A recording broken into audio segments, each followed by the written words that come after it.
Are here and live on YouTube for the penalty report and reaction here. It's been something we've been waiting on for like almost 4 days now, it feels like. Basically ever since the conclusion to the chaotic race from the Richmond Raceway, as Austin Dillon went through two different cars on his way to the victory, and now we've got ourselves a whole bunch of news to go ahead and talk about, so I figured we'd go live here for probably about half an hour or so. So here we go. We're going to go ahead and just talk about the news, and then we will get into it. But let's start off in chronological order. It started off with Austin Dillon. He keeps the win and the points from the win on Sunday. He'll keep the trophy and everything. He'll be the driver of record, but he will not be granted at this win does not grant him a guaranteed playoff berth, and I think that is absolutely the right decision to make here.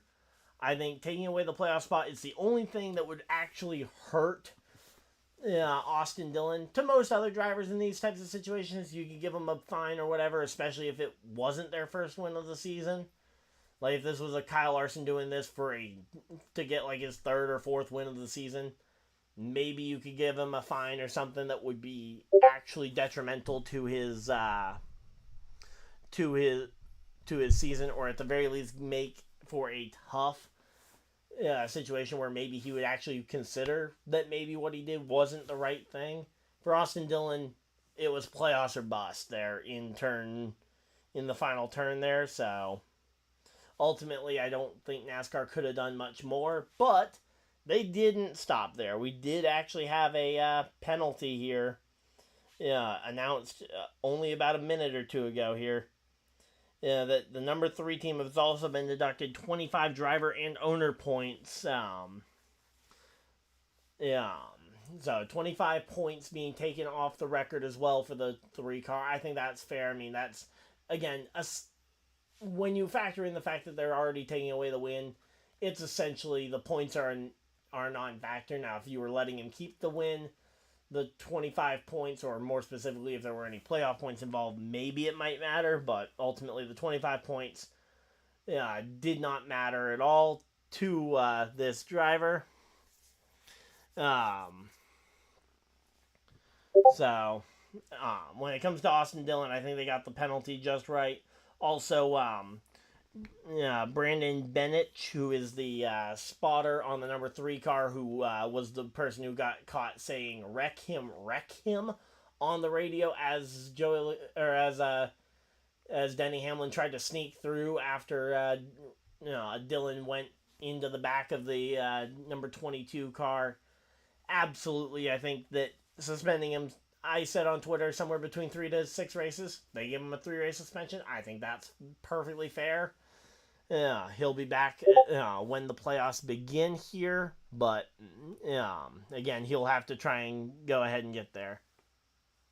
Yes, so the 3 of Austin Dillon keeps the win, loses 25 driver and owner points, and will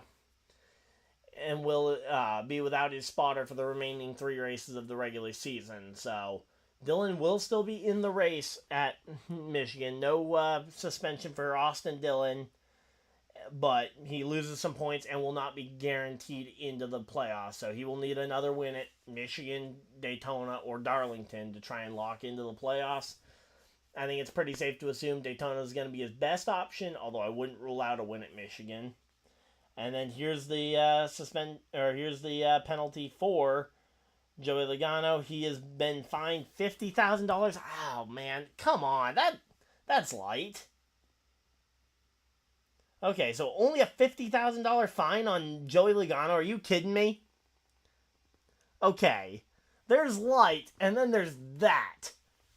I mean, I said that I think he should have gotten 100. I said on Twitter, put in my predictions over on Twitter. If you guys want to follow me, Ryan Dyer 99 over on Twitter. I said $100,000 if you're suspending him. realistically, I think you go heavier on the fine if you're not going to suspend him. So, as of right now, it looks like it's just a $50,000 fine for the for it. Now, I hope that this will include that maybe he gets a light, that maybe NASCAR relooks or revisits their potential policy around how they do handle the situation with drivers or with people and spectators on pit road after races, but I still feel like that should have been a minimum $100K fine. Something to stress that you do not do that around people, because that is excessively dangerous there. Yep, that's my Twitter handle. If you guys want to go ahead and go follow me, I've been trying to be a little bit more active on there as of lately, but especially while we were waiting and counting down the hours to this. Yeah, I don't know. Again, just it's one of those things that I think they got the Dillon half of this penalty right. We didn't need to go and throw Austin Dillon in jail. We didn't need to go and suspend him the remainder of the season. Honestly, I think even suspending him for the race at Michigan, I think would have been a slight overreaction. I could have probably justified it, but that would have been an overreaction if they suspended Austin Dillon for the actions. But making the win not count towards the playoffs, I think, is the right move. And because I'm glad that they have it still written in the rule book that they can separate out the win locking into the playoffs, but still allow him to hold the trophy. Because, on Twitter. I'm going to call it Twitter for as long as it takes. But, yeah. So, again, 25-point penalty there, along with the playoffs not counting there. I think that is fine, but again, I still think that Joey Logano penalty should have probably been, again, at least $100,000. At least that, again, is my opinion on that one. Maybe you guys see something different in there. I'm kind of waiting to see if there's going to be any extra things, because they've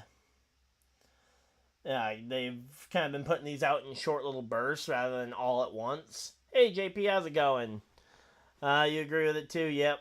Well, I'm going to say, I know you and I will get a chance to talk about it over on the Lap Down podcast, which both JP and I are a part of as well. We'll be recording that tonight, and it'll probably be out later in the week. So, if you guys want to follow that, link is in the description for that one too. But I just wanted to come on here. I was anticipating it coming out, so I was just had this ready, and we were going to be talking about it the second it went live, and yeah, that is now the penalty report. Now let's go ahead and actually look over at the points over on the NASCAR app.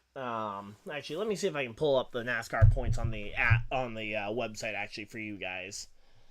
Yeah, real quick, and see if they're even changed yet. So give me 1 second, guys. All right, standings. View full standings. Playoff picture. Nope, that still shows Austin Dillon as being in. Alright, but I think we can pretty well understand how it is. Alright, so we're going to go ahead and just focus in on that. Alright. So here we go. Give me like 2 seconds, guys, to go ahead and get this formatted here.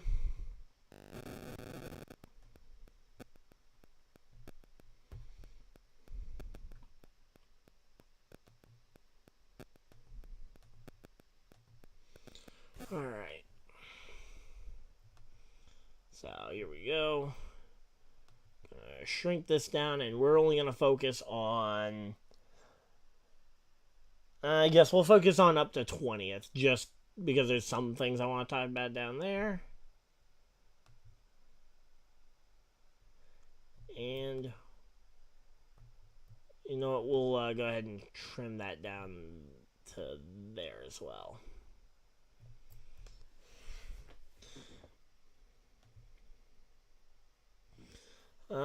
Actually, you know what? I really wish I could just go ahead and... Actually, you know what?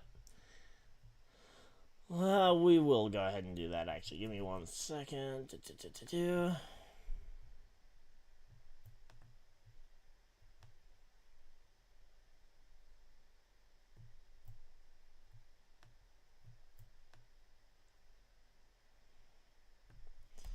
All right, there we go. So we've gone and put the point standings again. These are not modified to reflect the. These are not modified yet to reflect the brand new penalty that has come out, but I think we can all pretty much understand how this goes. So Austin Dillon will be knocked below this line, and that will promote Ross Chastain in via a tiebreaker with Chris Buescher, putting those two tied for the final playoff spot. Bubba Wallace will be in by 3 points. Yeah, and that will also move Ty Gibbs up another 3 points, keep him above that cut line by 21 points. Still not safe, but certainly puts him in a better situation than he would have been with this win. And again, for the most part, the biggest part there is that between Chastain and Buescher, one of them will have the opportunity to try and get in on points here, assuming no new winners, although Daytona is very much a wild card crapshoot, however you want to call it. The fact that Chris Buescher and Ross Chastain can fight it out with themselves and Bubba Wallace for those final 2 spots, rather than them being limited down to only 1 spot and potentially no spots again if there's a wild card winner at Daytona. I think that is a massive positive for the NASCAR season as a whole. And again, I think that this penalty was really a necessity in order to kind of curb this wreck everybody at all costs before we get to Bristol, Martinsville, or Phoenix in the playoffs, because Bristol's a cutoff race, Martinsville's a cutoff race. At Phoenix, it's literally whoever finishes higher than everybody else gets the championship.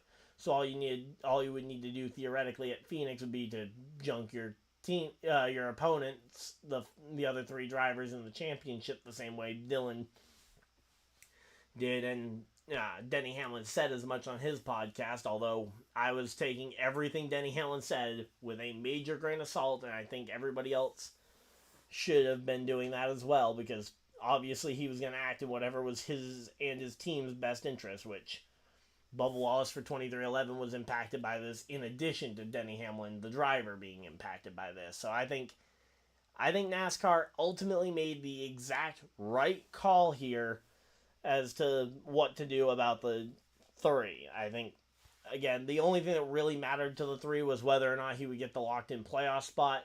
The fact that he gets to keep the trophy is cool. Again, it's not something that really impacts him. Same thing with the prize money. That doesn't directly impact him too badly. He's made a lot of money as a NASCAR Cup Series driver. He'll be set for life. But the fact that he won't be in the playoffs this year was really the only big thing he gained out of this race, and in particular out of that move. All of this could have been a whole lot simpler if Ryan Preece hadn't turned himself over the nose of Ricky Stenhouse Jr. as well.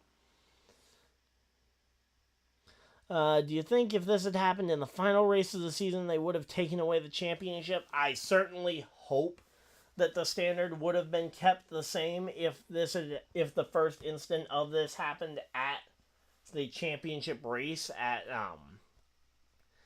Phoenix. I don't know. I can't speak for NASCAR, but I actually have a bit more confidence in the NASCAR officials on how they officiate stuff after what we saw last spring into summer with the Coke 600 suspension of Chase Elliott.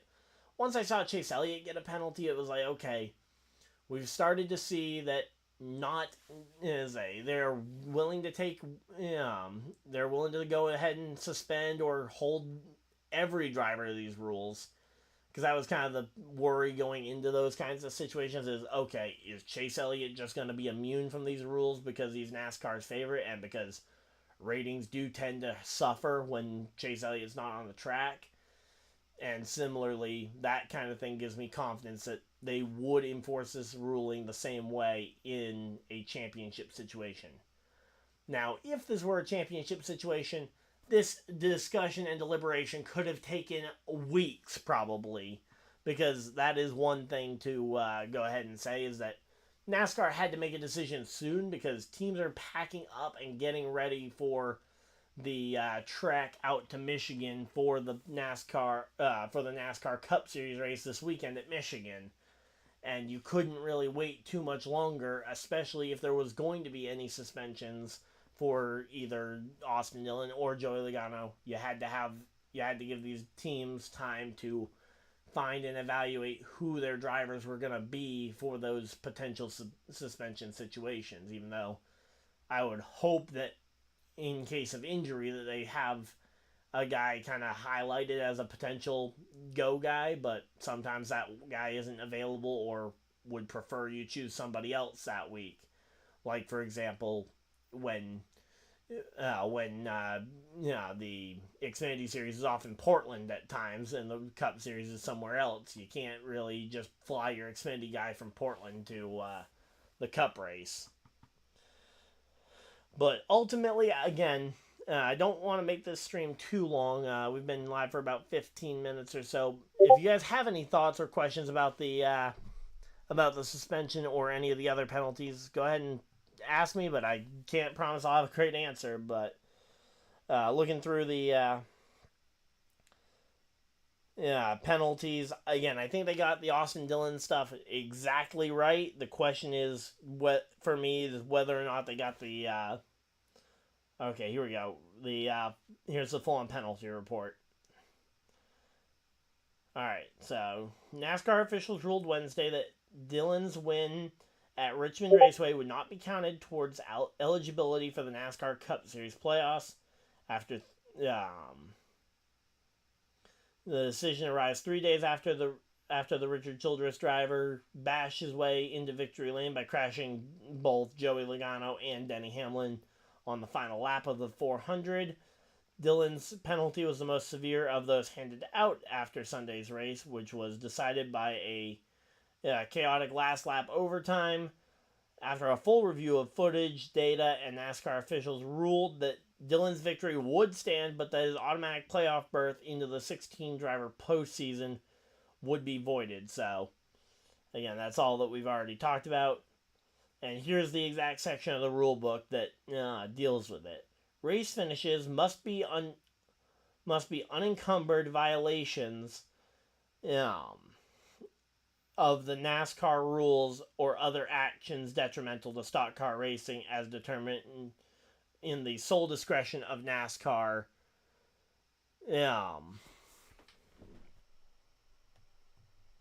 Do you have a way to post that decision? Post the decision, do you mean like put the whole thing up on screen? Because that would be a lot of text. Yeah, to try and put the whole post up on text, because this is probably like 7-8 paragraphs worth of stuff.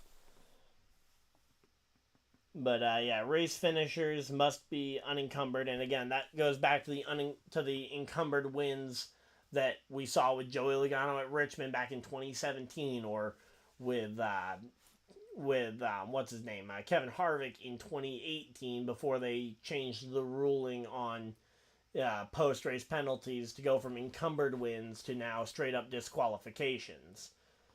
Again, I feel like the encumbered win was the right choice here. They were also docked 25 points in both drivers and owners standings, dropping them back down to 31st in the driver standings. Yeah, so he will go back down to 31st in the driver's points. So he still gained a spot in the driver's points even after all these penalties. All right, here we go. Let's see. All right, Elton Sawyer. All right, so here's a quote from Elton Sawyer. In all due respect to the appeals process, looked at the totality of everything that happened as you entered turn 3. As the cars got to the start-finish line. So as we looked through all the data, we came to the conclusion that the line had been crossed. Our sport has been based going for many, many years on good hard racing. Contact has been acceptable. We feel like in this case it crossed the line, and that is pretty much what I was saying after the race on Sunday night, was that at some point they were going to have to draw the line somewhere. That they were going to have to post the that they were going to have to draw the line somewhere before people start just crashing each other for wins, especially with Daytona coming up later this month, or the again, as we mentioned, Bristol, Martinsville, and Phoenix all being cut races this year. All three of those races could be potential spots for those. Then we get on to the Logano fine, which is the other thing. So Logano was fined $50,000 for his actions when when he did the burnout. Yeah, and saying after I didn't see that happen until after I hopped off the stream, but yeah, that was absolutely unacceptable. You can't be doing a burnout in your opponent's pit box with friends and family that close. I mean, one wrong slip of the tires, and you potentially take someone, knock them off their feet, or worse, injure them significantly. Again, I think $50,000, he got off extremely light there. So the member's code of conduct is what he, and compromising the safety of others is what he officially is in violation of. So they also suspended Brandon Benish, the number 3 spotter. All right, let's see. So yeah, the wreck him as Dillon battled. Just looking to see if there's anything more in here that's of any actual value. There's just more kind of reiterating the same stuff that we've already seen. So, alright, looks like that is the end of the actual penalty report. So, yep, so the official penalties are encumbered win for Dillon. He gets to keep the trophy, the money, and the points, but it will not count for an auto lock into the playoffs, which I think is a major good. I think that's going to be a major green flag on the from this penalty report. Suspending the crew chief, I said 3 to 6 weeks on Twitter. I think 3 weeks fits that perfectly.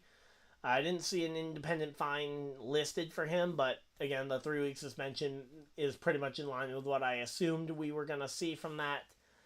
The Joey Logano fine, I think Joey Logano should count his absolute blessings because he got off extremely light with a $50,000 fine. I think he should have probably gotten at least $100,000 of a fine and potentially faced a suspension. So, again, I think Joey Logano got off light with that penalty, but ultimately it's NASCAR's decision, and I think that they realize that to some extent the NASCAR officials and the way that they do things with getting people over the walls that soon, I think needs to be relooked at going into the next week, but it was still way out of line for Logano to be doing that. So alright, that is pretty much everything from this thing. So unless anybody has any more questions before we hop off the air, I'm going to hop off, probably go make an actual video on this topic. Yeah, breaking everything down, but if anyone hasn't. What if it had been, I'm assuming that's talking about Bubba. I guarantee, I would hope that no matter who was doing the wrecking or the burnout, I would hope that these would be the same fines for any drivers. But ultimately, we can't live in. It's hard to say because we don't live in fantasy world where this theoretical Bubba Wallace or anyone else penalty. I would love to see what the penalty would have been if it had been Chase Elliott. But again, as I say, I hope that the penalty would have been the same. No matter if it was Chase Elliott, Bubba Wallace, J.J. Yaley, or anybody else, I would hope that the penalty would be the exact same. Even my favorite driver, Kyle Busch or Michael McDowell, if they did the same thing, I would be absolutely calling for the exact same penalties. I think a penalty should... And I think penalties shouldn't be based on who they're being given to, but should be based on what the rule is and how far past it a potential driver goes. And again, I think NASCAR needed to put a line in the sand somewhere about the intentional wrecking part of the driver policy, and now they've put this line in the sand. We now know somewhat of where this line is drawn, and hopefully we'll not see another race finish like this for a while. But yep, so that is going to be everything here from the from this one. This has been a long ordeal. We've been waiting for the again, we've been waiting for this penalty report for so many days, and we finally got it. Again, we pretty much stayed up till like, yeah, I think we got the confirmation at about 7 or 8 yesterday that it wasn't going to happen yesterday. So, yeah, glad it finally came out. Glad they didn't wait till Thursday to post it. But, yep, so good luck to Austin Dillon as he and his team march into the Michigan International Speedway on Sunday to try and see if they can get another win to try and lock themselves in. And now that they know where the line stands, hopefully they can avoid a late race caution and just win it on natural speed. Because, again, genuinely, I think Austin Dillon was set to make it into the playoffs with a win on speed, and we'd all be talking about how crazy it was that Dillon found that speed at the end of the race prior to the Ryan Preece crash. And also Joey Logano gets to count his blessings as he goes into the race at Michigan, a track that he's won at before. Maybe we'll see him go and win again, but until next time, hopefully you guys enjoyed. Now we'll see you guys next video, live stream, whatever you guys decide to do with the rest of your night. Have a great night, everybody, and goodbye.